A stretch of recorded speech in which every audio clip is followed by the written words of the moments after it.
citizen of Baguio City. It's way up north of Philippines. Philippines has three major islands. We are an archipelagic nation. The size actually is very very small compared to Canada. It's very small. It's about 60 square kilometers, and that includes our waters. So the biggest island is called Luzon, where we are located, up north of the Philippines. In our city, the city is part of the Cordillera region, which is inhabited by indigenous people, most of the indigenous people of the northern Luzon. We have some other indigenous peoples around in that area, but majority of them stays in the Cordillera region. Cordillera is right in the center of Luzon, so like in the heart of northern Luzon. Its mountain ranges has many river networks that flows through both sides of Luzon. So what's happening in the Cordillera affects also the lower part of the island. So what's happening in our part of the country? Many mining corporations wants to come in due to the opening up of the mining policy again by the new administration. So they want to open up the country for mineral extraction, and we found out that most of those that are applying for exploration are connected in one way or another to big mining corporations in Canada. So they are using different names yet, but that's what they do when they're gonna extract the gold or the other minerals. The big companies would come in. Right now there are three big mining companies, just like what shown in the film a while ago. But other companies wants to come in, like the Olympus in Abra, near where our loved ones were killed.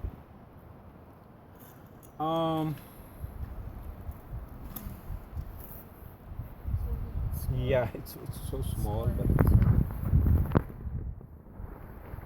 this is the map of our region, and the red stars are some of the mining applications. That doesn't just cover that specific place. The application goes very wide, covering the whole province, or some even inter-province cross provincial boundaries.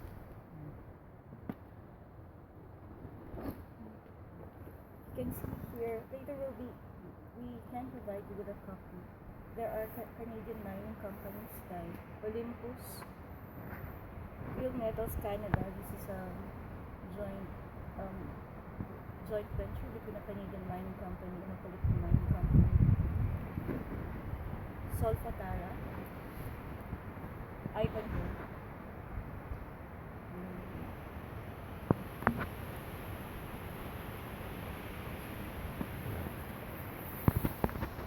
So it's basically one of the problems that we are facing, and because of the resistance of the indigenous people, what the government does is they are bringing in a lot of military personnel to quell resistance. Indigenous people in Cordillera have two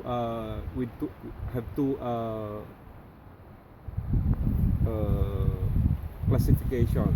There are this warrior type and the non-warrior types. In areas that they want to mine lives the warrior type. They are headhunters. So they are into tribal wars with each other, and therefore this is also being used by the mining corporation and the military to divide and. But the elders are quite very vocal. They don't want mining companies to come in. They don't want destruction to their land, and so they fight. We have a history of resistance by the indigenous peoples, and so the resistance is being met by so much violence, that even even the children and the women are being affected by violence. My wife is a member of the non-government organization that works in the area. As it was what was stated in the video, delivery of social services is very much nil. Actually, if it's not nothing at all. So schools are not being put up efficiently or enough. There's no enough schools. Children should walk far, or 3 kilometers to go to school, and the non-government organizations try to help through education, through health, and other things. And one of this organization is the organization of my wife. They are there to provide socio-economic services, such as helping people build their irrigation. If they build an irrigation, they can build another rice paddies, because rice is our staple food. So food security and all that. In September of last year, August of last year actually, she told me and our 3 children, we have 3 children, all male, ages 21, 20, and 12. She told us that she'll go to the field, because that's how she turned it, and she will be back in August 31st of that month. Our children actually are used to it. Actually, during their kindergarten days, the teacher asked them to draw a family. In the drawing of one of my son is, they have a father inside the house with 2 children, because there are only 2 then, and a woman approaching the house. So when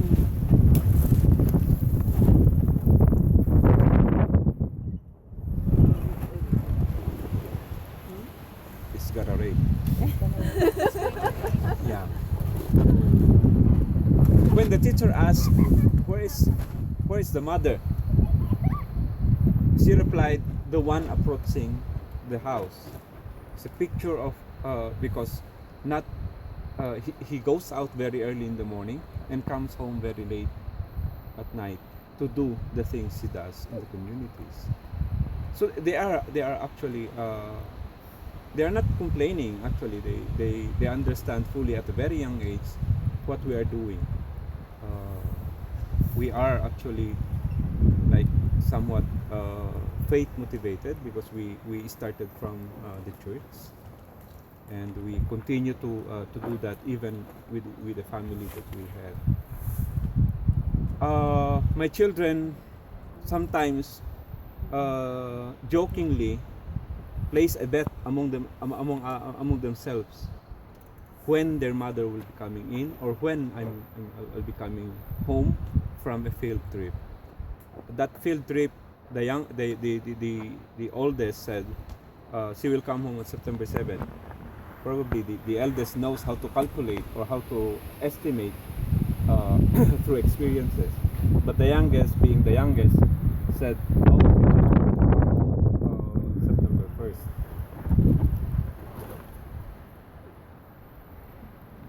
Unfortunately, she came home September 7, but not alive, but inside the casket. She was killed in a military operation.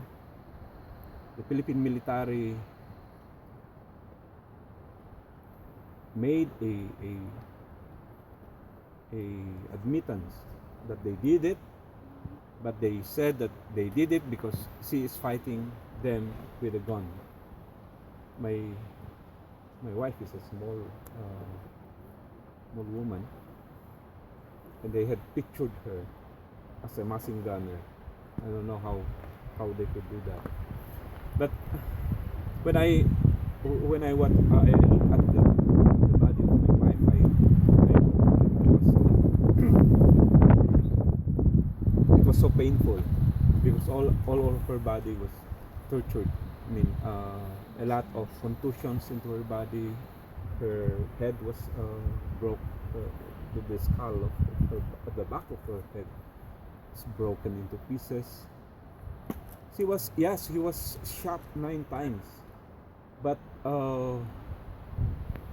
those shots were so fatal that she could not live any longer. But being shot, her heart was blown off. Her lungs were macerated. She had stab wound, and I don't think these are encounter wounds. We had her autopsy, and the autopsy report says she had contusions around her body. Contributory to her death is the injury on her head, which is not caused by a bullet. So we actually believe that she was taken alive. We don't know what time she was taken alive, but she was taken alive. She was tortured before she was shot, and it's not in a encounters situation. This actually is what happened to my wife.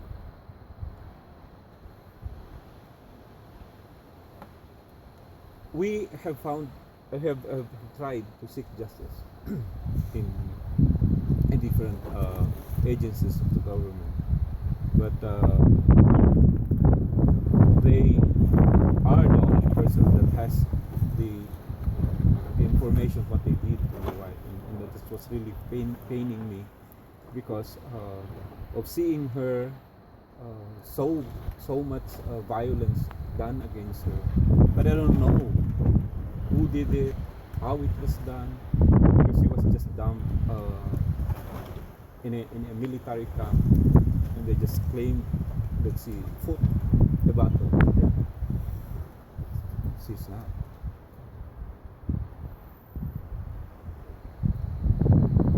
We are bringing this to the international community because it is still being done in our place out there. The greed of the corporations are really making it very hard for indigenous peoples, indigenous communities to be on their own and to have a self-determined progress, self-determined development. They are making it hard, not just making it hard economically, politically, but they are making it hard even to the point of death. And so we hope that the international community could help ease out this, like what Audrey had said a while ago. Yeah, and we are thankful for indigenous communities also up here as opposed to this, and new people